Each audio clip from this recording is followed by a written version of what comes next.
Ce qui est vraiment ridicule dans l'histoire de l'Afrique, la colonisation, l'esclavage des Noirs, c'est le mensonge en fait, c'est la falsification de l'histoire. Parce qu'on vous fait croire qu'il y a eu une certaine découverte, voilà, qui a découvert l'embouchure du fleuve Congo, qui a découvert ceci, on ne connaissait pas ceci. On vous montre l'héroïsme de certains colonisateurs qui ont découvert, qui ont soi-disant découvert, alors que ce n'est pas ça. C'est du mensonge. L'homme noir a toujours existé. L'Afrique a toujours été connue comme un continent. Dans la Bible, on parle de l'Afrique.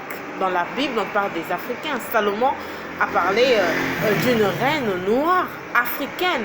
Donc l'homme noir a toujours existé dans l'histoire. Il a toujours été là, il a toujours voyagé.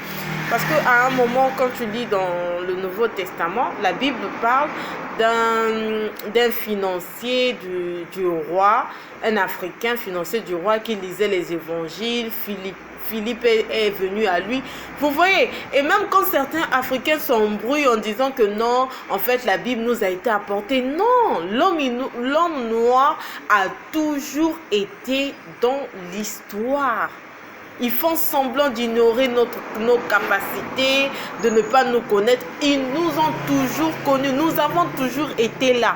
Même quand tu vas en Russie, on va te parler d'un grand intellectuel noir qui a écrit. C'est vraiment du n'importe quoi ce qu'on nous raconte. Et c'est cette falsification de l'histoire qui est grave et qui doit être rattrapée. On ne peut pas continuer de vivre comme des animaux en étant négligent comme ça. Parce que le fait de tout négliger, les autres, ils récupèrent notre histoire, ils écrivent des bêtises, et ben voilà, on reste comme ça, voilà, l'Afrique, qui a découvert l'embouchure du fleuve Congo, qui a montré l'écriture aux Africains, alors que quand tu vois bien, l'écriture vient de l'Afrique. L'écriture vient de l'Afrique. Bien sûr que les autres, ils ne peuvent pas écrire notre histoire à notre place. On est peut-être tellement au point, tellement, nous on trouve normal le fait d'être intelligent, normal le fait de faire ceci et cela. On n'est pas compétitif, ça c'est vrai, mais il est temps de devenir compétitif, il est temps d'écrire, il est temps d'arrêter de faire semblant de nous ignorer nous-mêmes et d'écrire notre propre histoire.